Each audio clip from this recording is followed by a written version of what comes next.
Hi, it's John, and welcome to the channel. It is 10 minutes after 7, Wednesday, October the 22nd. I hope you're having a great evening. It is 10 after 7 p.m. I've got my big blue mug of coffee. Odd for me because I don't normally comment on breaking news stories, but I wanted to do something on this one tonight. I watched Mark Carney's pre-budget speech tonight, his address to the nation.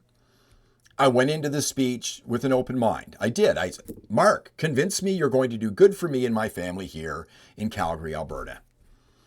And I have to say I was disappointed. I came out of this with really two things, thinking about two things. One, I thought that if you'd taken every speech that Mark Carney has done since mid-January when he started running for the Liberal leadership, ran it through AI, this is the speech you would get because there was really nothing new here.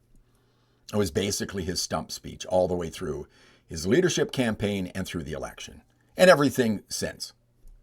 The other thing I thought was, why is he doing this? What's the purpose of this? This is unprecedented. This doesn't happen. There was no need to do this speech tonight. So why did he do it? And I'm convinced he's trying to pull the wool over everybody's eyes. He mentions late in this speech that he wanted to work collaboratively with the other parties. He met with Pierre Poilievre and the other leaders today. And I think what he's trying to do here is set himself up to look like the good guy if the government falls after the budget. I'm the guy that's trying to be diplomatic. I'm the guy that's trying to reach across the aisle. I'm the guy that's trying to work with the other parties and all Canadians to make things better for you. It's their fault the government fell. It's their fault we can't enact all of these great policies we've got to make your life better. It's their fault you've got an election before Christmas. That's why I think he did this speech. He's trying to pull the wool over our eyes, but our eyes are open. So let me go through this. I put everything on my tablet here. I'm not going to play any clips. It would bore you to death. You'd hate hearing him talk, and I can do this much faster. And again, I did this so you didn't have to watch it. So he talks about how things will never be the same, referring to the United States. He says that Canada has what the world wants and needs, and he goes through natural resources, things like that. He talked about clean energy, right, pretty close to the beginning of the speech. And then if you had used this speech as a drinking game, you would get drunk by hearing the words sustainable and sustainability. He said that a lot. I'll get to that in just a moment. He says we need to think big and build big. He talked about generational investments, and I mentioned that. He's mentioned that over the last week or so. His investments, remember, are a lot of spending. It's not investing, it is spending. It's deficit spending, and there's going to be a lot of it. He said that he mentioned border security. He alluded to speech laws, I'm thinking. He talked about anti-Semitism and reducing Islamophobia. So I'm thinking he's talking about speech laws, mentioned bail reform, talked about defense spending. He said we need to build things and fast-track nation-building projects. That's why we have an office here in Calgary. And he says that the government's going to create hundreds of thousands of good jobs. And as I've mentioned over the last couple of days, it's really not the government's job to create jobs. It's their job to really get out of the way and make it easier for companies and entrepreneurs to create jobs. He mentioned the first set of projects that the government is investing $60 billion in, spending your money on, and the next projects will be out before the Grey Cup. He talked about building homes, affordable homes, doubling the pace of housing, and building with Indigenous people. Of course, he had to get that in.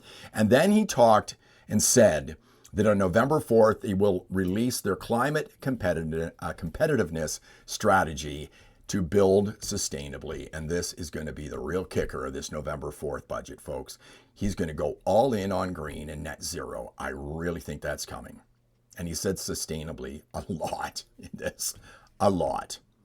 He said, quote, reducing greenhouse gas emissions not only a moral duty, it is also an economic imperative, unquote. So take that for what it is.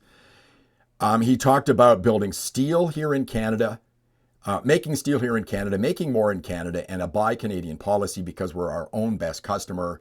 That plays well with the elbows up folks, but it doesn't play well with folks like us because we know we have to trade with our biggest trading partner, the United States, or the economy is going to go down, so expect it to go down.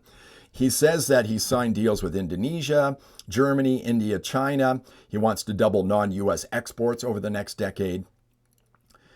He wants to support the more vulnerable people in our society, build a country where life is affordable, and he used cutting taxes as a way of proving that, but I'm not finding life much more affordable these days. He wants to unlock apprenticeships and training, and he says we have difficult decisions. Change the way government works and the state works, spend less, invest more. He wants to balance the operating deficit in 3 years, which is an accounting trick. I thought he was going to do that this year, but now it's in 3 years. The other part of the budget is the thing he calls investing, which is deficits. He says the government's looking for efficiencies. He says the budget will protect essential programs, dental program, the food program for children in schools will become permanent. Did you realize, and he said this in his speech, the Canadian government funds 400,000 meals a day for school children. Unbelievable. He's going to protect the child care program, and he'll have automatic federal benefits coming out. He says the cost of living is too high, as if he knows what that's all about. Again, he's going to build more homes. He's going to get immigration is getting under control. And he says the budget will do better for newcomers. I don't know what that means, but I hope it doesn't mean that he's going to give them more money. He says our economy is holding up. And then he said, quote, we won't transform our economy easily or in a few months. It will take some sacrifices. It will take some time, unquote. Transforming the economy is the green economy. I'm convinced of it. And then he said, we will work collaboratively with colleagues across the aisle. And again, I think he set up Poilievre and the rest of the leaders today by talking to them. And again, they're going to be the bad guys when the government falls because of a non-confidence vote. And we have an election when everybody's out doing their Christmas shopping. So that's how I feel about what happened tonight. Tell me what you think. Did you watch it? Do you even care what this man has to say anymore? Do you trust the Liberals? It's a rhetorical question. Let me know what you think in the comments. If you like the video, please give me a thumbs up, subscribe to the channel, ring the bell for notifications. I'll see you in the next one.